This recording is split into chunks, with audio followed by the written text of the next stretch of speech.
love pumpkin-headed monsters. I think of all the Halloween monsters you could choose from, like werewolves, mummies, witches, Draculas, Frankensteins. The pumpkin-headed monster is the most iconic one, and it's also sadly the one that gets the least amount of love. The closest thing to consistent lore behind him is like Sleepy Hollow, but he's almost not a pumpkin-headed monster. He's just like a headless ghost that carries a pumpkin around and sometimes wears it as like an accessory. So it's all kind of spread out. You get different iterations here and there, but the one we're talking about today is one of the better ones, and it's also one that nobody ever talks about for some reason, and it's from the show Haunting Hour, which I wanted to talk about Haunting Hour for a while. I plan to talk about it more in the future. I've mentioned it before. It's the third R.L. Stine ran show we got after Goosebumps and Nightmare Room, and like where Goosebumps was obviously for kids. The stories are extremely silly. I mean, they're Goosebumps books adapted into a cheap Canadian TV show, so they're very cheesy. Nightmare Room seemed like it was trying to bring it up to like high school age, but it still had the extremely cheesy plots and like tone and stuff. And with Haunting Hour, it almost feels like somebody at R.L. Stine Inc. was like, if we're gonna take his stories and adapt them for teens, we're gonna have to get a little bit edgier, and they sure as fuck did. Haunting Hour is like a pretty fucked up show in terms of kid shows. That's why I'm always surprised that more people don't talk about it or seem to know about it. Kids die in this show, parents die in this show, characters are left with like life-altering trauma at the end of pretty much every episode if they don't die. It's very bleak, and production value wise and acting wise, I think if you looked at it objectively, it's technically the best of the three, even if you have like nostalgia goggles on for Goosebumps, because that's the one we all grew up with if you're around a certain age. But Haunting Hour seemed a little bit more put together. But yeah, today we're talking about 2 episodes. It's kind of like their Halloween episode and then like a direct sequel to that. It is Pumpkinhead and its sequel, Return of the Pumpkinheads. I'm gonna kind of breeze through the first one a little bit. The real juice is in the second one. The second one is really something. But the first one, I kind of consider it like a part of it. If I watch them back to back. It's like a good episode. It just can't stand up to the sequel, but it makes a good like first act almost to set up the sequel. This one is available on YouTube. You can get it on DVD in one of these like 5-episode DVDs. It even makes the cover. You got Dave here, who we'll get to, and he's surrounded by Pumpkinheads. But yeah, this one we're following mainly Scott. He's kind of like the main character. His sister Allie and his little brother Dave. We're going to be following them on their little Halloween adventure. Scott's kind of a relatable character. I think if you were like a Halloween kid, you can completely understand his perspective. He's basically like just hitting that edgy teen age, but he wants to have fun on Halloween. In a way, the episode is a little bit of something that we can all probably relate to, which is like the homogenization of Halloween traditions. He doesn't want to trunk or treat or go to a lame school Halloween get together. He wants to go out and fuck shit up and get candy. Nobody decorates, nobody goes out. We have to trick-or-treat at school? It's beyond lame. Halloween's supposed to be a wild night where anything could happen. I mean, that's like the essence of Halloween, so it's totally understandable. But yeah, anyway, they're home alone on Halloween. The mom has left Allie in charge. Scott is whining, and poor little Dave here. I mean, all this guy wants to do is carve some fucking pumpkins. And Scott kind of uses that against him. I say we go out there, grab some big pumpkins, then you can carve whatever you wanted, right, Dave? No way. He suggests that they go to Old Palmer's farm, which, by the way, there is also like some hints in here that some kids have gone missing. And I guess Palmer's farm is like known to be spooky around here, but it's a pumpkin farm. He ends up bribing Allie, so they go. How about if Dave and I did your chores for a month? We're not going. 2 months. Come on, dude. They get there, they run into a bunch of spooky shit, like a bunch of red flags. Palmer's got this creepy ass barn set up with like an operating table. In the pumpkin patch, they find a bunch of what look like pumpkins with burlap sacks, which if you've seen Motel Hell, this episode basically rips that concept off. You can kind of see where it's going a little bit. But yeah, they get busted by Palmer. He's a creepy old dude, just like you'd expect. He scares the shit out of them. Hey! You got no business being out here! I'm sorry, sir. We didn't realize this was private property. I can smell a liar. It smells like rot. Not quite ripe yet.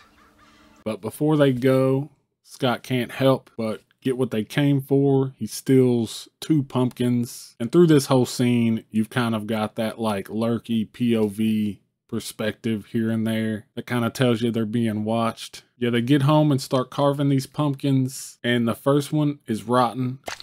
I'm having fun. It's full of maggots. So Scott is egging Dave on to open the other one. And you think it looks fine, but they find a fucking human tooth in it.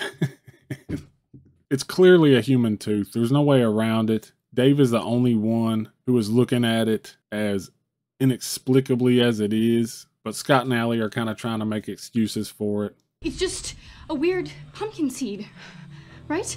How did tooth get in there? They throw the pumpkins out. They go to their Halloween school thing. They get back that night, start watching scary movies, and Scott ends up getting taken by the Pumpkinheads. And this is the first glimpse we get of the Pumpkinheads. They're fucking awesome. It almost looks like they used real pumpkins. They did a really good job of getting the texture right. Once it gets to their jaw, there's like a row of pumpkin seed teeth and gnarly roots, like it's the stem going down into their shoulders. These pumpkin heads are one of the best pumpkin heads I've ever seen, possibly, and not something you would expect from a kid show. Allie and Dave kind of decide that Scott must have went back to Palmer's farm, so they head over there to look for him. Dave waits in the car while Allie goes and checks it out. And after eventually running into Scott, who is buried up to his neck with a burlap sack over it, and he has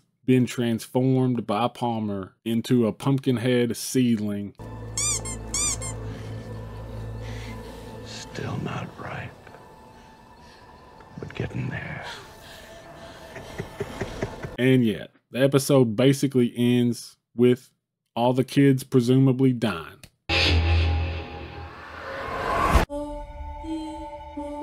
Because that's how Haunting Hour rolls. They don't give a fuck. These kids are dead. Or if not, horrible mutant pumpkin slaves to this creepy ass farmer, which is kind of a fate worse than death if you think about it. But yeah, that's the first episode. I know the kids die at the end, but this is actually one of the lighter Haunting Hour episodes. It varies kind of episode to episode how fucked up they are. This is a lighter one for sure. I guess at the end of the day, I would give it like, I don't know, 3 stars. I mean, it's got the great effects. That's going to bump it up a lot with those Pumpkinhead monsters. That's some top tier shit, especially from a kid's show. And before I rate its Halloweeniness, I'll just say I did change the Halloween scale a little bit. If you've been watching these, you know I just have been assigning a meaningless amount of pumpkins to the shows as like a joke. It was very funny to me until it wasn't. I think we can all agree that's ran its course, but I've come up with a new system. It's basically gonna be similar to my 4-star system, but I've chosen an avatar that I think every Halloween television enthusiast can immediately latch on to, and that is Roseanne's. So this episode gets 4 Roseannes. It doesn't open on a pumpkin, but you get, I mean, it's Pumpkinheads. You get pumpkins all throughout the episode. This is fully centered around Halloween. The backdrop is very Halloween-y. You get the costumes, you get the decorations, you get pumpkin carving, spooky movies. It's fully deserving of the 4 Roseannes. But, not to be outdone, now we're getting to the meat of this video. Because now we're talking about something I've wanted to talk about for probably a couple years since I discovered it. And that is the sequel, Return of the Pumpkinheads. One reason I think this is so buried is because up until now, it has been trapped in bad quality limbo. You can watch it on YouTube, but that copy is so compressed that you can't even make out the faces. It's bugged me for a long time. I got pretty obsessed with it there for a minute. I looked everywhere. All I could find was on Tubi. There's a Spanish language version that's in perfect standard definition, as clear as you're ever going to get it, but it's only in Spanish language. And then you've got this bad YouTube upload, but some brave soul out there seems to have taken those two, mashed them together, and created a good quality English speaking version and gracefully put it on YouTube. And I mean, whoever that kind, heroic individual might be, that's not important. What's important is we now have this widely available in good quality. I couldn't be happier about that. And there's a link in the description for it. So I highly suggest that you watch this Halloween season. I don't think you'll be disappointed because it is very, very entertaining. It's slowly become like one of the things I look forward to the most when Halloween pops up because it's so, well, I mean, we'll get into that. But anyway, this time we're following Karen and Zach. This is sometime later after the events of the first one. I'm not sure if it's very clear, but I think like a couple years. And them and their family have moved to old Palmer's farm. Palmer has since passed away and they've bought his farm and they're not having it. They're very unhappy that they've been moved out to the middle of nowhere away from their friends. With Zach, it's his football team. There's some very disgruntled ass kids and they are shitting all over, moving out here. They're shitting all over the parents. I think if I had a bucket, I'd throw up. Well, we can't afford a bucket. That's why we moved to this home. It's a ranchette. And this is where we get to one of the first, like, odd fascinations I have with this episode, and that's the parents. And it's hard to tell if this was, like, an acting choice or bad acting. I'm not sure. I think it was intentional, but I can't be sure. But yeah, the parents are, like, they're really something, man. The dad, at first he acts in a way you could interpret as like laid back, but as the episode goes on, it's like every time he tries to talk to Zach, like these kids both kind of suck. He's trying so hard to like get through and relate to him, and the kid just shits all over him. It's nothing we can't handle, right, pal? A week ago, Fridays meant football. And every time he just like shuts down, you can see in his eyes that he's like dying inside a little more and more. How about we check out that barn?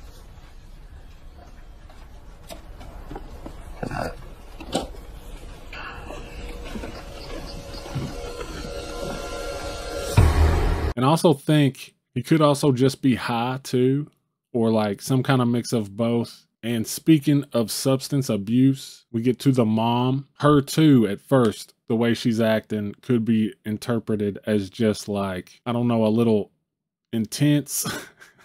I don't know, dude. We can't afford a bucket. That's why we moved to this home. It's a ranchette. We got a super deal. And just like the dad, I mean, both of their personalities escalate. But as the episode goes on with the mom, she gets more and more either drunk or just unhinged. She is clearly hitting the sauce. That's the spirit. But yeah, from here, we just get the settling into the house scene for a little bit of the episode. The parents are running around, unpacking, trying to talk to these kids. The kids are just whining about moving away from their football team and their friends, talking on their cell phone, all while something is lurking around in the background, watching them kinda. And like, we've seen the first episode, so we presume those are the Pumpkinheads. And eventually we get to the second big thing. The best part of this episode, the show stealer, the star of the show, the kid who makes this whole episode worth watching, and that is Skeleton Boi. They run into this kid like on the property line on the other side of the fence. He's just standing there, dead-eyed, sucking on this sucker, dressed like a skeleton. He starts telling them about all the lore behind Palmer's farm and basically the story of the kids from the first one, all in this monotone, this dry delivery. Palmer grew pumpkins on his farm. They were like his babies. Kids from town started going missing, always around Halloween. There are rumors Palmer took them. What happened to Palmer? He's dead. It's great. It's the performance of the century, and Karen is a little shook by the story, but Zach doesn't give a fuck. I don't actually believe Skeleton Boi, come on. I'm just saying it was creepy. Whatever. They kind of split up from here. Zach walks around sulking. Karen gets cornered by Mom, who at this point is already cranked to 11. She convinces her to help her with the Halloween party that she's going to throw, I guess just for them, as like a way to christen the house maybe. But she's really just trying to relate to Karen and try to get her to quit being such a whiny little bitch, which kind of starts to work. Dad takes one last crack at Zach and fails miserably. I thought Mom could use these for some pie. They're all rotten. You can say that again. I thought Mom could use these for some pie, but they're all rotten. It's never been funny. We need to find you a costume for our party. No, we don't.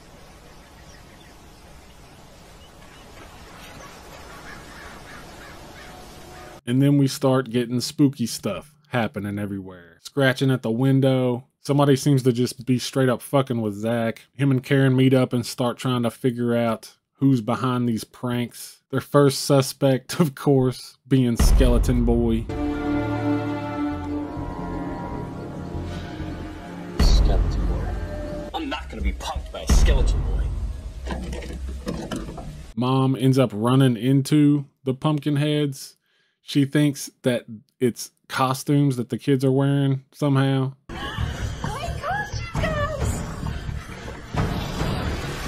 But yeah, she gets got. Zach and Karen end up running into Skeleton Boi's mom. What'd you do with him? Chill out, lady. We're looking for Skeleton Boi. They hear Mom scream, go investigate, But look at this.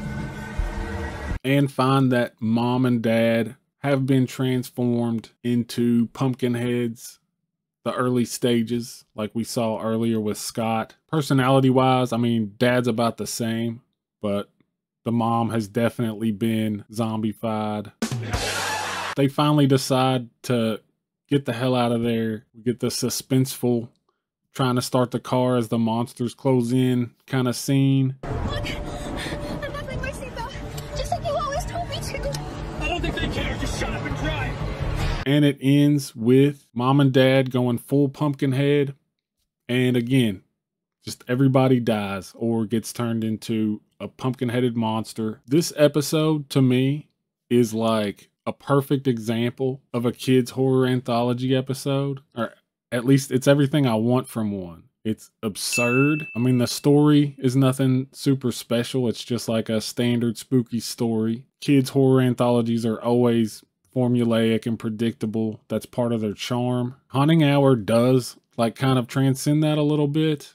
This episode and the episode before it are a little bit more on the standard side. But like with this episode, with the performances of Mom and Dad especially, and just kind of like the unintentional humor that you get from how fucking shitty these two kids are, how checked out their parents are. You get Skeleton Boi, who honestly at this point, a Halloween icon, and almost how the episode seems aware of that by just like doubling down on the Skeleton Boi thing. Zach says Skeleton Boi just enough times that it never gets old.